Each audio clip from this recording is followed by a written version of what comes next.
Hi there.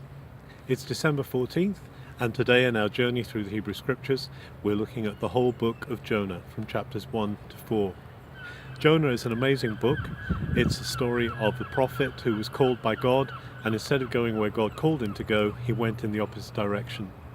It's a story that Jesus actually used in parable as a picture of himself, so it's one that's really worth noting.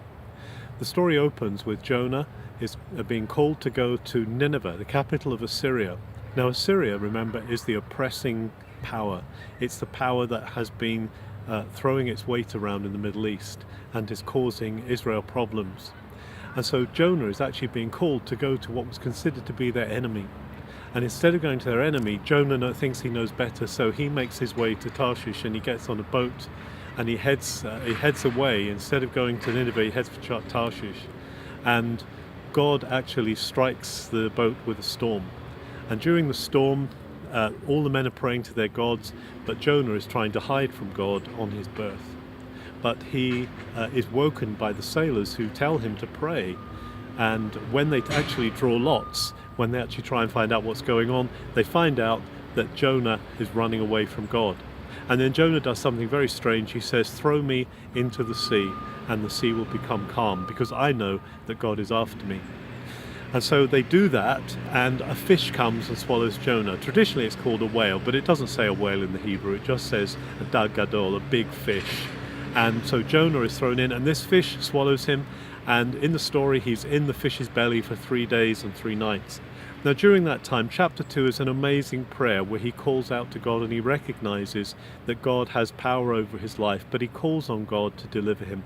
And he says, "God, I will obey you." And so he goes, he actually is coughed up on the shore.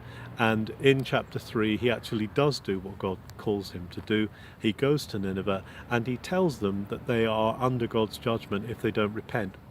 And then an amazing thing happens. This pagan city, the city that is not a Jewish city, repents. It repents with fasting. It turns around from its bad ways and it follows God. And then God says, "I am going to repent for what I was going to do. I am not going to bring the harm on Nineveh. I'm not going to bring the harm on Assyria that I was going to." And then chapter 4, a very interesting thing happens. Jonah complains to God.